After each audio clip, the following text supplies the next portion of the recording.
ಇವತ್ತಿಂದ ನಿಮ್ಮ ಮನೆ ಮುಂದೆ ಈಗಾಗಲೇ ವಿದ್ಯುತ್ ಕಂಪನಿಯ ಅಧಿಕಾರಿಗಳು ಬರ್ಬೋದು, ನಿಮ್ಮ ಮೀಟರ್ನ ರೀಡರ್ ಮಾಡ್ಬೋದು, ಜೊತೆಗೆ ಕೆಲವೊಂದಿಷ್ಟು ದಾಖಲೆ ಕೇಳ್ಬೋದು. ನಿಮ್ಮ ಆಧಾರ್ ಕಾರ್ಡ್, ಪಾನ್ ಕಾರ್ಡ್, ಜಾತಿ ಪ್ರಮಾಣ ಪತ್ರ ಇದೆಲ್ಲವನ್ನು ಕೂಡ ಕೇಳ್ತಾರೆ. ಇಷ್ಟಕ್ಕೂ ಅವರೇನು ಮಾಡ್ತಾ ಇರೋದು ಜನಗಣತಿ ಅಲ್ಲ ಅಥವಾ ಜಾತಿ ಗಣತಿ ಅಲ್ಲ, ಬದಲಾಗಿಯೂ ಕೂಡ ಎಲ್ಲ ದಾಖಲೆಗಳನ್ನ ಅವ್ರು ಕೇಳ್ತಾರೆ.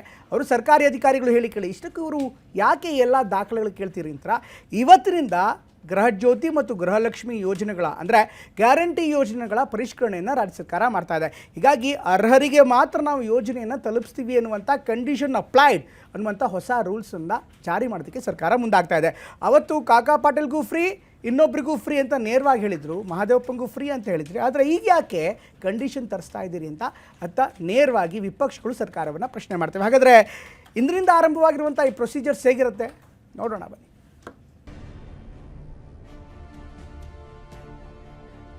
ಗೃಹಜ್ಯೋತಿಯಲ್ಲಿ ಎಲ್ಲ ಡೀಟೇಲ್ಸ್ ತಗೊಳ್ತಾ ಇದೀವಿ. ಅವಾಗ ಹೇಳಿದ್ರು 200 ಯೂನಿಟ್ ಫ್ರೀ, ಈಗ ಯಾಕೆ ಕಂಡೀಷನ್? ಜಾತಿ ಪತ್ರ ಇಟ್ಕೊಡ್ಬೇಕು, ಜಾತಿ ಹೆಸರು ಬರೆದ್ರೆ ಸಾಕು. ಯಾಕೋ ಒಂದು ದೊಡ್ಡ ಷಡ್ಯಂತ್ರನೇ ಮಾಡ್ದಂಗಿದೆ. ಅದು ಅರ್ಹರಲ್ಲದ ಯಾರು ಇದ್ಬಿಟ್ಟು ಅವ್ರನ್ನ ಮಾತ್ರ ಇದು ಮಾಡ್ತೀವಿ. ಅನರ್ಹರಿಗೆ ಗ್ಯಾರಂಟಿ ಯೋಜನೆ ಲಾಭ ಸಿಗಬಾರದು ಅಂತ ಸರ್ಕಾರ ಗ್ಯಾರಂಟಿ ಯೋಜನೆಗಳಿಗೆ ಫಿಲ್ಟರ್ ಮಾಡ್ತಿದೆ. ಇದರ ಭಾಗವಾಗಿಯೇ ಇಂದಿನಿಂದಲೇ ರಾಜ್ಯಾದ್ಯಂತ ಆಪರೇಷನ್ ಗೃಹಜ್ಯೋತಿ ಶುರುವಾಗಿದೆ. ಹೌದು, ನಿಮ್ಮ ಮನೆ ಬಾಗಿಲಿಗೆ ಮೀಟರ್ ರೀಡರ್ಸ್ ಬರ್ತಿದ್ದಾರೆ. ಬೆಸ್ಕಾಂ, ಹೆಸ್ಕಾಂ, ಮೆಸ್ಕಾಂ ಸೇರಿದಂತೆ 5 ಎಸ್ಕಾಂ ವ್ಯಾಪ್ತಿಯಲ್ಲಿ ಸರ್ಕಾರದ ಮೆಗಾ ಸರ್ಜರಿ ಶುರುವಾಗಿದೆ.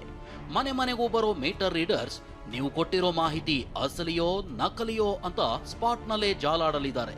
ಸರ್ಕಾರ ಹೇಳೋದು ಒಂದೇ, ಅದೇನು ಅಂದ್ರೆ ಫಲಾನುಭವಿಗಳ ಮಾಹಿತಿಯನ್ನ ನವೀಕರಿಸೋ ಪ್ರಕ್ರಿಯೆ ಇದಾಗಿದೆ. ಆದ್ರೆ ಈ ಪರಿಶೀಲನೆಯಲ್ಲಿ ಕೇಳಲಾಗ್ತಿರೋ ದಾಖಲೆಗಳೇ ಇದೀಗ ಹೊಸ ಚರ್ಚೆಗೆ ಕಾರಣವಾಗಿವೆ.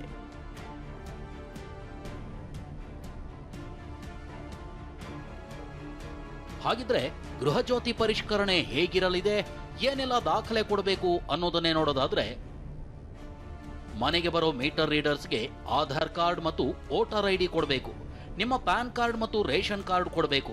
ಅಲ್ಲದೆ ಪಾಸ್ಪೋರ್ಟ್ ಗಾತ್ರದ ಭಾವಚಿತ್ರವನ್ನು ನೀಡಬೇಕು.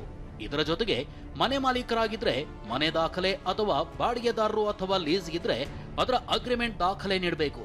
ಜೊತೆಗೆ ಮತದಾರರ ವಿವರ, ಆದಾಯ ತೆರಿಗೆ ಮತ್ತು ಕೆಲಸದ ವಿವರ ಸೇರಿ ಒಟ್ಟು 6 ಪ್ರಮುಖ ಮಾಹಿತಿಯನ್ನ ನೀವು ಒದಗಿಸಬೇಕಾಗುತ್ತೆ. ಇದೀಗ ಇಲ್ಲೇ ಹುಟ್ಕೊಂಡಿದೆ ಹಲವು ಪ್ರಶ್ನೆಗಳು. ಇಲ್ಲಿ ಕೆಲವೊಂದಿಷ್ಟು ಪ್ರಶ್ನೆಗಳು ಹುಟ್ಕೊಂಡಿವೆ.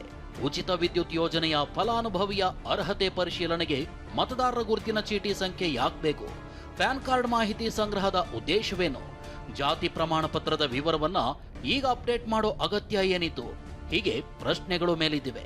ಸರ್ಕಾರದ ವಾದ ಏನು ಅಂದ್ರೆ, ಯೋಜನೆಯ ನೈಜ ಫಲಾನುಭವಿಗಳನ್ನ ಗುರುತಿಸೋದು, ದಾಖಲೆಗಳನ್ನ ನವೀಕರಿಸೋದು, ಅನರ್ಹರು ಸೌಲಭ್ಯ ಪಡೆಯದಂತೆ ತಡೆಯೋದು ಅಷ್ಟೇ. ಗೃಹಜ್ಯೋತಿ ಸೇರಿದಂತೆ ಎಲ್ಲಾ ಗ್ಯಾರಂಟಿ ಸ್ಕೀಮ್ಗಳ ಲಾಭವನ್ನ ಪರ ರಾಜ್ಯದವರೇ ಹೆಚ್ಚಾಗಿ ಪಡ್ಕೊಳ್ತಿದ್ದಾರೆ. ಇದೀಗ ವೋಟರ್ ಐಡಿ ಕಡ್ಡಾಯ ಮಾಡಿದ್ದರಿಂದ ಪರ ರಾಜ್ಯದ ವೋಟರ್ಗಳು ಗ್ಯಾರಂಟಿ ಸ್ಕೀಮ್ಗಳಿಂದ ಹೊರಗೆ ಹೋಗಲಿದ್ದಾರೆ. ಹುಬ್ಬಳ್ಳಿಯಲ್ಲಿ ಆಗಲೇ ಆಪರೇಷನ್ ಶುರುವಾಗಿದ್ದು ಸರ್ವರ್ ಪ್ರಾಬ್ಲಮ್ನಿಂದ ಸಿಬ್ಬಂದಿ ಹೈರಾಣಾಗಿದ್ದಾರೆ. ಇನ್ನು ಕೇವಲ 2 ತಿಂಗಳಲ್ಲಿ ಈ ಕಾರ್ಯಾಚರಣೆ ಮುಗಿಸಲು ಇಂಧನ ಇಲಾಖೆ ಡೆಡ್ಲೈನ್ ಕೊಟ್ಟಿದೆ. ಸ್ವತಃ ಇಂಧನ ಸಚಿವ ಕೆಜೆ ಜಾರ್ಜ್ ಏನ್ ಹೇಳ್ತಿದ್ದಾರೆ ಅಂದ್ರೆ, ಯಾವುದೇ ಪರಿಷ್ಕರಣೆ ಮಾಡ್ತಿಲ್ಲ, ಎಲ್ಲಾ ಡೀಟೇಲ್ಸ್ ತೆಗೆದುಕೊಳ್ತೀವಿ, ಗೃಹಜ್ಯೋತಿಗೆ ಜಾತಿ ಪ್ರಮಾಣ ಪತ್ರದ ಅವಶ್ಯಕತೆ ಇಲ್ಲ ಅಂದಿದ್ದಾರೆ. ಪರಿಷ್ಕರಣೆ ಇಲ್ಲ, ಗೃಹಜ್ಯೋತಿಯಲ್ಲಿ ಎಲ್ಲ ಡೀಟೇಲ್ಸ್ ತಗೊಳ್ತಾ ಇದೀವಿ. ಅದು ಅರ್ಹರಲ್ಲದ ಯಾರು ಇದ್ಬಿಟ್ಟು ಅವ್ರನ್ನ ಮಾತ್ರ ಇದು ಮಾಡ್ತೀವಿ. ಅರ್ಹರಿಗೆ ಯಾರೆಲ್ಲ ಅರ್ಹರಿದ್ದಾರೆ, ಎಲಿಜಿಬಿಲಿಟಿ ಇದ್ದಾರೆ ಅದ್ರ ಪಕ್ಕ ಅವ್ರಿಗೆ ಕೊಡ್ತೀವಿ. ನೋಡಿ, ಜಾತಿ ಪತ್ರ ಇಟ್ಕೊಡ್ಬೇಕು, ಜಾತಿ ಹೆಸರು ಬರೆದ್ರೆ ಸಾಕು. ಇದು ಮೇಲ್ನೋಟಕ್ಕೆ ಕಾಣೋ ಕಾರಣವಾದ್ರೆ ಇದರ ಹಿಂದೆ ಭಾರಿ ದೊಡ್ಡ ಪೊಲಿಟಿಕಲ್ ಪ್ಲಾನ್ ಅಡಗಿದೆಯಾ? ಯಾಕಂದ್ರೆ ರಾಜಕೀಯ ವಲಯದಲ್ಲಿ ಈ ವಿವರಣೆಗಿಂತಲೂ ದೊಡ್ಡ ಪ್ರಶ್ನೆಗಳು ಕೇಳಿ ಬರ್ತಿವೆ. ಮತದಾರರ ಗುರುತಿನ ಚೀಟಿ ಸಂಖ್ಯೆಯನ್ನ ಸಂಗ್ರಹಿಸುವ ಮೂಲಕ ಸರ್ಕಾರ ತನ್ನದೇ ಆದ ಸಮಗ್ರ ಡೇಟಾಬೇಸ್ ರೂಪಿಸಿಕೊಳ್ಳಲು ಮುಂದಾಗಿದೆಯಾ ಅನ್ನೋ ಅನುಮಾನಗಳು ವ್ಯಕ್ತವಾಗ್ತಿವೆ. ಜಾತಿ ಹಾಗೂ ಸಾಮಾಜಿಕ ವರ್ಗಗಳ ಮಾಹಿತಿಯನ್ನು ಒಂದು ವೇಳೆ ಅಪ್ಡೇಟ್ ಮಾಡ್ತಿರೋದರ ಹಿಂದೆ ಯಾವುದೇ ಆಡಳಿತಾತ್ಮಕ ಅಥವಾ ರಾಜಕೀಯ ಉದ್ದೇಶ ಇದೆಯಾ ಅನ್ನೋ ಚರ್ಚೆನೂ ನಡೀತಿದೆ. ದೇಶದ ಕೆಲ ಭಾಗಗಳಲ್ಲಿ ಮತದಾರರ ಪಟ್ಟಿಯ ವಿಶೇಷ ಪರಿಷ್ಕರಣೆ ಕುರಿತು ಚರ್ಚೆಗಳು ನಡೆಯುತ್ತಿರೋ ಸಂದರ್ಭದಲ್ಲೇ ಕರ್ನಾಟಕದಲ್ಲಿ ಗೃಹಜ್ಯೋತಿ ಫಲಾನುಭವಿಗಳಿಂದ ಎಪಿಕ್ ಸಂಖ್ಯೆಯನ್ನು ಪಡೆಯುತ್ತಿರೋದು ಈ ಚರ್ಚೆಗೆ ಇನ್ನಷ್ಟು ಇಂಧನ ಸುರಿದಂತಾಗಿದೆ. ಸರ್ಕಾರದ ನಡೆಯನ್ನೇ ವಿಪಕ್ಷಗಳ ನಾಯಕರು ಪ್ರಶ್ನಿಸುತ್ತಿದ್ದಾರೆ. ಎಲ್ರಿಗೂ ಉಚಿತ ಅಂದು ಈಗ್ಯಾಕೆ ಪರಿಷ್ಕರಣೆ ಅಂತ ಬಿಜೆಪಿ ಎಂಎಲ್ಸಿ ಸಿಟಿ ರವಿ ಕಿಡಿಕಾರಿದ್ರು. ಅವಾಗ ಹೇಳಿದ್ರು 200 ಯೂನಿಟ್ ಫ್ರೀ, ಈಗ ಯಾಕೆ ಕಂಡೀಷನ್ನು? ಅವಾಗ ಬೇಕೋ ಬೇಡವೋ? ಈಗ ಬೇಡ ಅಂದವರು ನೀವು ಅದನ್ನು ಗಿವ್ ಇಟ್ ಪಾಲಿಸಿ ಮೂಲಕ ಕೊಟ್ಬಿಡಿ ಅಂತ ಕೇಳ್ತಿದ್ದಾರೆ. ಅವಾಗ ಕಾಕಾ ಪಾಟೀಲ್ಗೂ ಫ್ರೀ, ಮಾದೇವಪ್ಪಂಗೂ ಫ್ರೀ, ಜಮೀರ್ ಅಹಮದ್ಗೂ ಫ್ರೀ, ಈಗ ಯಾಕೆ ಕಂಡೀಷನ್ನು? ವಿಪಕ್ಷ ನಾಯಕ ಆರ್ ಅಶೋಕ್ ಕೆಂಡಾಮಂಡಲವಾಗಿದ್ದಾರೆ. ಚುನಾವಣೆಗೂ ಮುನ್ನ ಉಚಿತ ಅಂತ ಬೊಬ್ಬೆ ಹೊಡೆದು ಅಧಿಕಾರಕ್ಕೆ ಬಂದ್ರು. ಈಗ ಖಜಾನೆ ದಿವಾಳಿಯಾಗಿದೆ ಅನ್ನೋದನ್ನ ಮುಚ್ಚಿಡೋಕೆ ಈ ಕತ್ತರಿ ಪ್ರಯೋಗ ಮಾಡ್ತಿದ್ದಾರೆ ಅಂತ ಪೋಸ್ಟ್ ಮಾಡಿದ್ದಾರೆ. ಇದಕ್ಕೆ ಮಾಜಿ ಸಚಿವ ಮಧು ಬಂಗಾರಪ್ಪ ತಿರುಗೇಟು ಕೊಟ್ರು. ಮಾನ್ಯ ಮುಖ್ಯಮಂತ್ರಿಗಳು ಹೇಳಿರೋದು ಯಾರು ತಗೊಂಡು ಹೋಗಿದ್ದಾರೆ ಅವರಿಗೆಲ್ಲ ಅಫ್ಕೋರ್ಸ್ ಬಿಜೆಪಿಯವರು ಅದನ್ನು ವಿರೋಧ ಮಾಡ್ತಾರೆ. ನಾನು ನಿಮಗೆ ಪ್ರಶ್ನೆ ಕೇಳೋದು, ಬೇರೆ ರಾಜ್ಯದವ್ರು ತಗೋಬೋದಾ? ಅವ್ರಿಗಿಲ್ಲಿ ಮತ ಇಲ್ಲ ಅಂದರೆ ಅವ್ರು ತಗೋಬೋದಾ? 3 ವರ್ಷ ಆದಮೇಲೆ ಅಲ್ಲ, ಹೌದು, ತಪ್ಪು. ಇಷ್ಟೊಂದು ಮುಂಚೆನೇ ಮಾಡಬೇಕಾಗಿತ್ತು. ಇದು ಮಾಡಬೇಕಾದ್ರೆ ಮಾಡಿದರೆ ಚೆನ್ನಾಗಿರೋದು, ಇಲ್ಲ ಅಂತ ಹೇಳಿ ಆ್ಯಕ್ಚುಲಿ ಹೇಳ್ತಾ ಇದ್ರು. ಡಿ ಕೆ ಶಿವಕುಮಾರ್ ಸಾಹೇಬ್ರು ಹೇಳ್ತಾ ಇದ್ರು. ಕೆಲವರೆಲ್ಲ ಹೇಳಿಕೆ ಕೊಟ್ಟ ತಕ್ಷಣ ಬಿ ಜೆ ಪಿಯವರು ಇವರು ತೆಗಿತಾ ಇದ್ದಾರೆ, ಇವರು ಬರ್ಬಾದಾಗಿದ್ದಾರೆ, ಅದಕ್ಕೋಸ್ಕರ ಅಂತ. ಆಮೇಲೆ ಬಿ ಜೆ ಪಿಯವರು ಏನು ಮಾಡಿದರು, ವಿಧಾನಸೌಧದೊಳಗೆ ಎಲ್ಲರಿಗೂ ಕೊಡ್ರಪ್ಪ, ಇನ್ನೂ ಬೇಕಾದ್ರೆ ಜಾಸ್ತಿ ಕೊಡ್ರಿ ಅಂತಲೂ ಎಲ್ಲ ವಿರೋಧ ಪಕ್ಷದವ್ರು ಹೇಳಿದರು.